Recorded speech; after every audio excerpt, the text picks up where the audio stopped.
Hey, what's up everyone? In this video, we'll be talking about Java classes. Now, a lot of this stuff might translate over to other programming languages, but again, the focus here is Java. So I have this project here. It's created in one of the previous videos. Now, there's nothing here in particular that we'll need for this demo. You can go ahead and create a new project if you like. What I'm going to do is just right click here on this package, and I'll go to New, and then Java class. Okay. Now it's going to ask you to name your new class. We'll go ahead and call it car, and then we'll click on class. All right, so a few things happened here. First thing was that it created this new file called car. And if we look up here in the tab, you'll see that it says car.java. So it's a .java file. Okay. And it auto-completed two things here. First thing is the package. You'll see that it's com demo peanut. You'll see here that the file is under com demo peanut. Okay.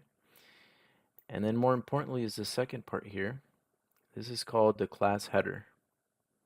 Some people might call it the class signature. Okay. And it's made up of three parts: 1, 2, and 3. The first part is called the access modifier. Okay. And you can give it one of three values. Basically, the default is public, but you could also give it the value of private or protected. And this is really just to keep the information inside of the class from being shared with other classes. You don't have to worry about these access modifiers too much. I'll make a separate video where we go into more detail on how access modifiers work. Okay? But just know that the first part is an access modifier and the default is public. All right, the second part here where it says class just lets the computer know that the following is a class. Okay, that you want to create a class or you're defining a class. Okay, and then here this third part is of course the name of your class. We decided to name it car. Okay, now two really important things about this part here is that the name of a class should always start with a capital letter. So if we had called this, say, building, it would have to start with a capital B. Okay. Now here you can see it starts with a capital C. All right, and the second thing that you should know about naming classes is that you should always name it after a thing. You should treat it as a noun. So what is a noun? A noun is a person, place, or thing, right? So car, building, bicycle, person, animal, right?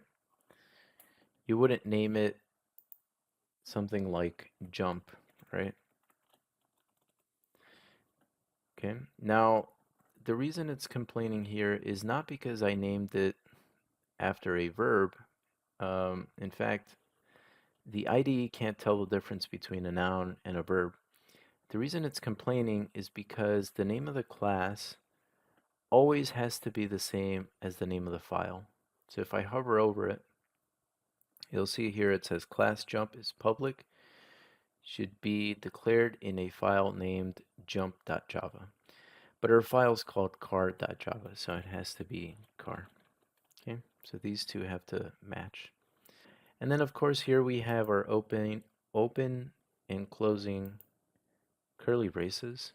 Okay, and so the next question is, what goes inside a class, right? And before I go over what goes inside a class, let me just go over exactly what is a class. So a class is a blueprint for an object. Okay. So in object-oriented programming, okay, such as with Java or C++, the idea is you create all these different objects and you have them interact with each other. And you can call these objects. So I know that might not make a whole lot of sense yet, but think of it sort of like a Lego set. So obviously you have these buildings and cars and really cool things that you can build with Legos, but it all starts with small building blocks, right? One building block might not mean a whole lot, but when you put all of them together, you come up with almost anything, right? A car, a building, a castle, a ship, right? So it's sort of the same idea with programming. You create these small objects, okay? Or they could be as big as you want. Some people might argue that your objects will have to be really complicated. Others will say no, but we'll go over that in a different video. But the idea is to create objects and link them together so that you can create a complete application. So anyway, inside of a class, you'll need three things. The first thing are called attributes, okay? And these are basically just global variables, okay? Global variables. So again, attributes are things that describe your object, okay? So in this case, we named it car, right? So what are some attributes that we can give a car? We can give it the make, right? So something like Honda or Toyota or Ford. So because this is a word, it has to be of type string. Here I'm just creating a variable called make of type string, and I'm giving it the value Honda, okay?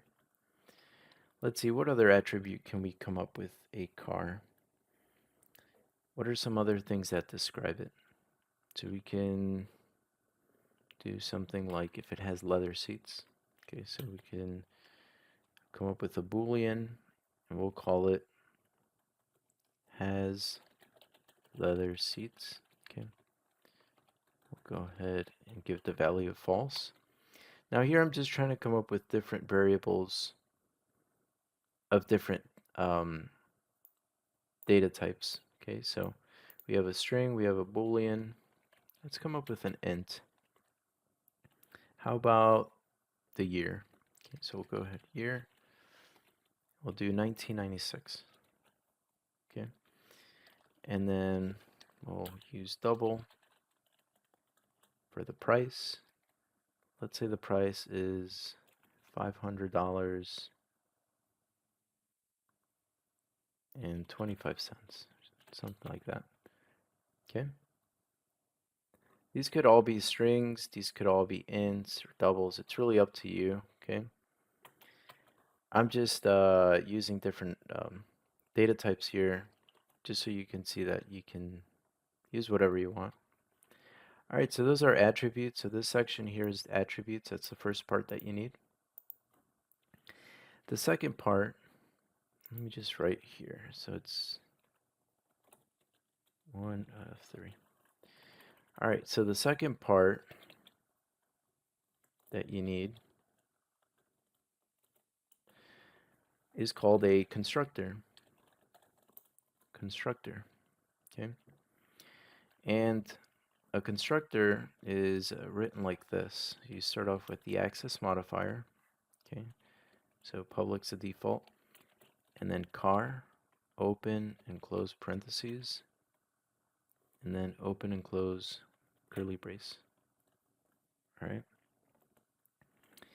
And inside, I'm just going to type system.out.println, which I believe you're all already familiar with from my previous videos.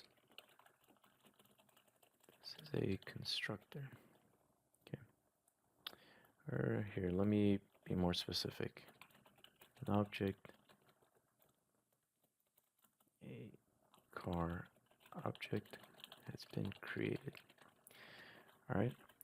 I'll create a separate video that goes over constructors in more detail. But basically, a constructor is used to create an instance of this class. So think of it this way. Engineers at Honda, right, had to design, say, like the Honda Civic, right? Let's say you own a Honda Civic. You're not the only one who owns that Honda Civic. There are many other people that have it. So basically, the class is the blueprint for creating that type of car.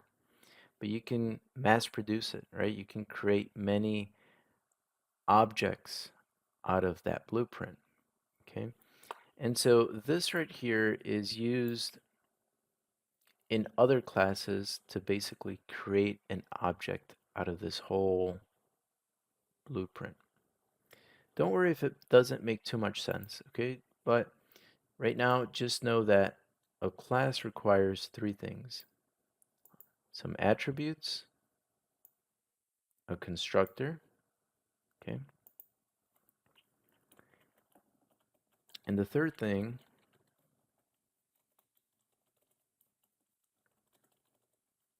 are methods, okay?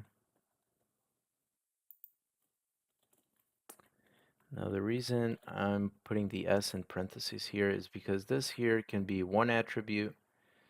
It could be as little or as many attributes as you want. This here, you need at least one constructor, okay? And the methods could be as little or as many methods as you want. To create a method, you start off with the access modifier, then the return type, okay? And then the name of the method, so we can call this turn on, okay?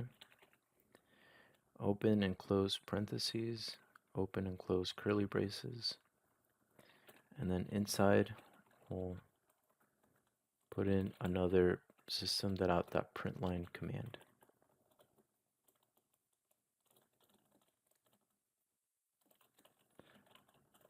Okay. All right. Again, don't worry too much about the details on methods, constructors, or even attributes. Okay, because I'll be creating a separate video for that.